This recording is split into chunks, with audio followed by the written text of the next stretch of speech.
Hello friends, I am Sourav ক্যানি inventor YouTube চ্যানেলে আপনাদেরকে স্বাগতম। সো ফ্রেন্ডস, এই ধরনের এলইডি বাল্ব আমরা প্রত্যেকেই আমাদের বাসা বাড়িতে ব্যবহার করে থাকি, কিন্তু এই বাল্বটির মান তেমন একটি ভালো না হওয়ার কারণে বাল্বটি খুব তাড়াতাড়ি নষ্ট হয়ে যায়। এই নষ্ট হয়ে যাওয়া বাল্বটি আমরা আবারও সচল করতে পারি মাত্র 25 থেকে 30 টাকা এই ধরনের ল্যাম্প প্লেট দিয়ে। এই ল্যাম্প প্লেটটি 220 ভোল্ট এসিতে সরাসরি জ্বলে উঠতে সক্ষম, কিন্তু এটিও অতিরিক্ত হিট হওয়ার কারণে এলইডিগুলো পুড়ে যায়। তো সেখানে একটু মডিফাই করে আমরা বাল্বটিকে করে তুলতে পারি হাই কোয়ালিটি মানে। সো আর দেরি না করে আমরা চলে যাই মূল ভিডিওতে। 220 ভোল্ট এসি একটি ল্যাম্প প্লেট, 104 এম একটি ক্যাপাসিটর।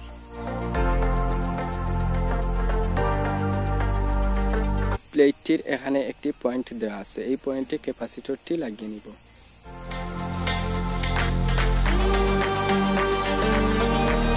প্লেটটিতে বিদ্যুৎ ইনপুটের জন্য লাইন এবং নিউট্রাল দেওয়া রয়েছে, সেখানে দুইটি ওয়্যার কানেক্ট করে নিব এবং সেই ওয়্যারগুলো 220 ভোল্ট এসিতে সরাসরি কানেক্ট হবে।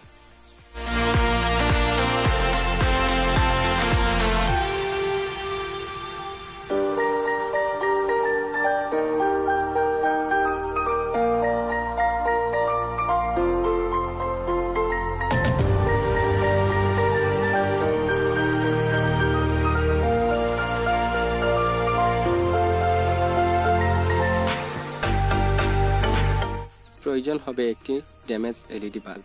এলইডি বাল্ব থেকে বডিটি সংগ্রহ করে নেব।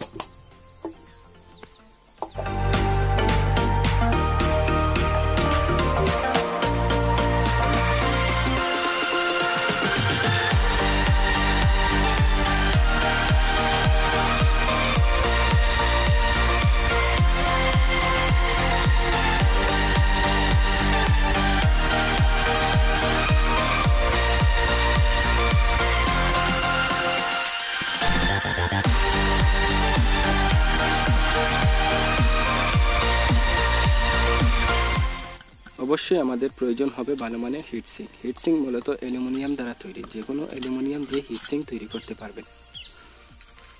প্লেটটিকে স্ক্রু দ্বারা হিটসিঙ্কের সাথে কানেক্ট করার জন্য দুইটি হোল করে নিলাম।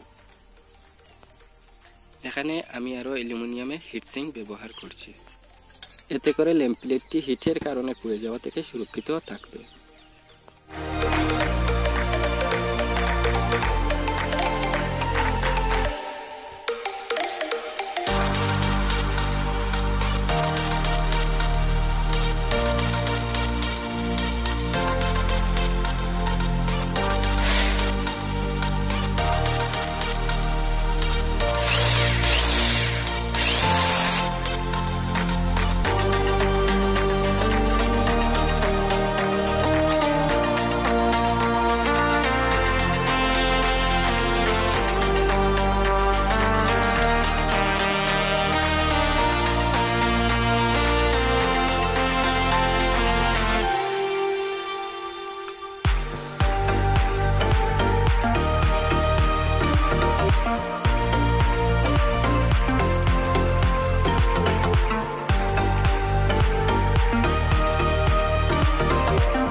বাল্বটি তৈরি করা হয়ে গেছে। বাল্বটি সঠিকভাবে কাজ করে কিনা দেখে নিব। বাল্বটিতে পাওয়ার ইনপুট করার জন্য 220 ভোল্ট এসি বিদ্যুৎ ব্যবহার করছি।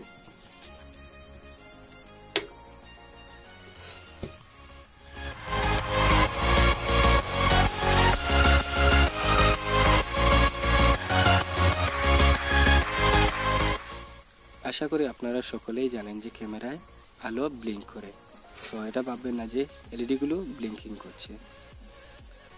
100% বাল্বটি সঠিকভাবে কাজ করছে।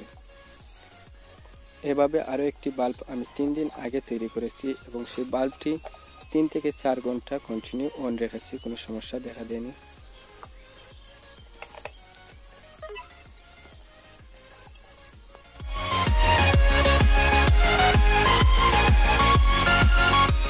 ভিডিওটি ভালো লাগলে একটি লাইক করবেন, কমেন্ট করে আপনাদের মতামত জানিয়ে দেবেন। এ ধরনের আরও ভিডিও পেতে চ্যানেলটি সাবস্ক্রাইব করে রাখবেন, পাশে থাকা বেল আইকনটি অবশ্যই বাজিয়ে দিবেন। Thanks for watching this video.